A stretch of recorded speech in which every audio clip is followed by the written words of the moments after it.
The environment's actually okay, I would say, for bank activity in our business. There are places where it's been accelerating. I think we've seen a real acceleration.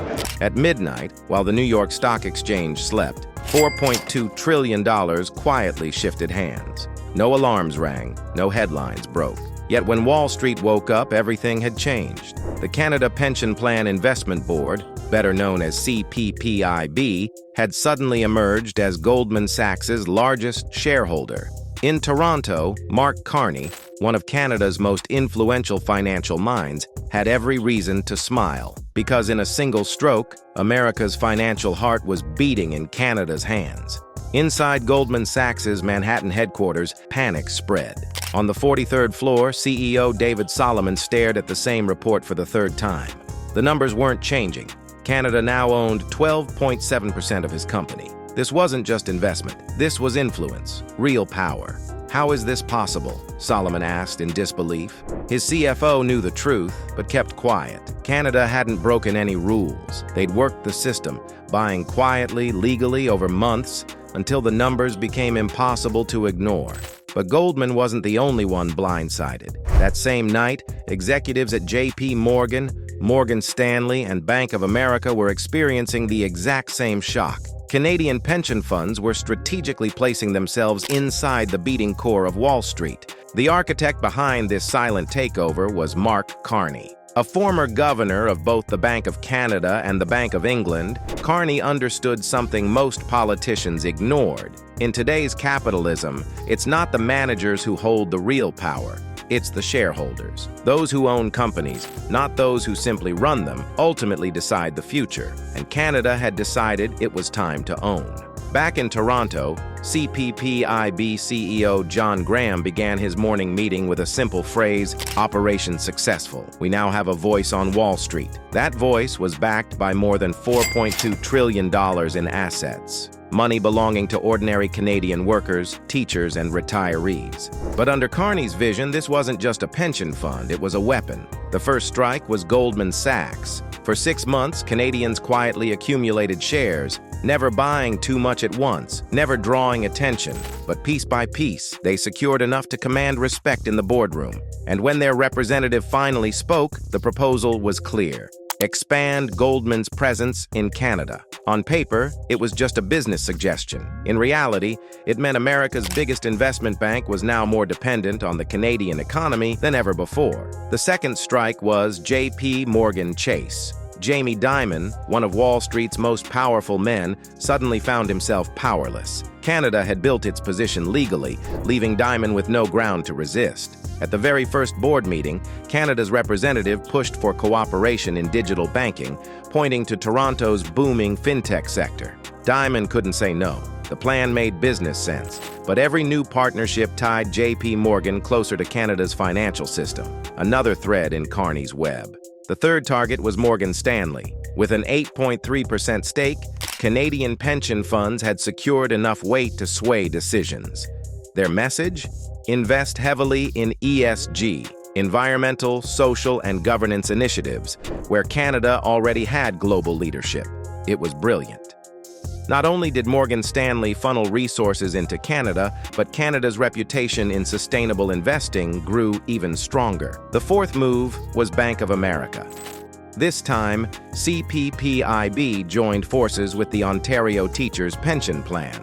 Together, they took 11.2%, the largest institutional ownership in the bank's history. Under pressure, Bank of America's CEO made a striking announcement. After Charlotte, their largest operations center would be in Toronto.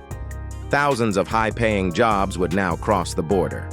For Canadian workers, this meant opportunity. For Americans, it meant dependence. The fifth move was Wells Fargo, a bank weakened by scandals and desperate for stability. Canadian pension funds swooped in, offering both money and credibility. Wells Fargo's CEO openly admitted, "Canada is a global leader in banking." What he didn't say was that his bank was now reliant on Canadian support. Carney's strategy didn't stop with traditional banks. Canadian funds quietly took positions in PayPal, Square, Stripe, the digital pioneers of tomorrow's finance. At PayPal's board, Canada's representative urged the company to push deeper into cryptocurrency markets, using Canada's clearer regulations as the launchpad. Management agreed. Once again, Canada pulled America toward its own advantage. Insurance giants were next. MetLife, AIG, Prudential, all saw Canadian pension money flow in. Insurance isn't flashy, but it's the backbone of retirement planning. By strengthening their presence there, Canadian funds secured influence over how Americans plan for their futures. Then came asset management, the true rulers of global finance. BlackRock, Vanguard, State Street. Together, they controlled trillions more than any government. By increasing their stakes, Canadian investors gained a seat at the table where the rules of global capitalism are written. Even private equity wasn't immune. Firms like KKR, Blackstone, and Carlyle welcomed Canadian partnerships. And in hedge funds, Renaissance Technologies, Citadel, Bridgewater Associates, Canada quietly bought its way into Wall Street's inner circle. Step by step, without ever firing a shot or raising a flag, Canada rewrote the financial balance of power. And the results appeared quickly. Goldman Sachs opened a major Canadian office in Toronto. JP Morgan built a technology hub in Waterloo. Morgan Stanley launched an ESG center in Vancouver. These weren't symbolic moves. They shifted real money, real jobs, and real influence northward. For Canadian graduates from the University of Toronto, McGill, and UBC, suddenly, Wall Street jobs were coming to them. The brain drain that had haunted Canada for decades was reversing. But perhaps the most surprising ripple effect was in Washington. U.S. politicians who once treated Canada as an afterthought suddenly had to listen. Treasury reports quietly admitted a new reality. America's financial stability now partially depended on Canadian decision-makers. This was leverage no trade deal or tariff could erase. When U.S. lawmakers pushed policies that threatened Canada, Wall Street executives pushed back. Behind closed doors, lobbyists warned Congress, if relations with Canada sour, our business suffers. Don't push too far. Even regulators began to shift. Canadian investors influenced not just companies, but the very rules of U.S. banking, securities, and fintech. In some cases, banks simply adopted Canadian-friendly policies to keep their new shareholders happy. It was regulatory power without the burden of politics.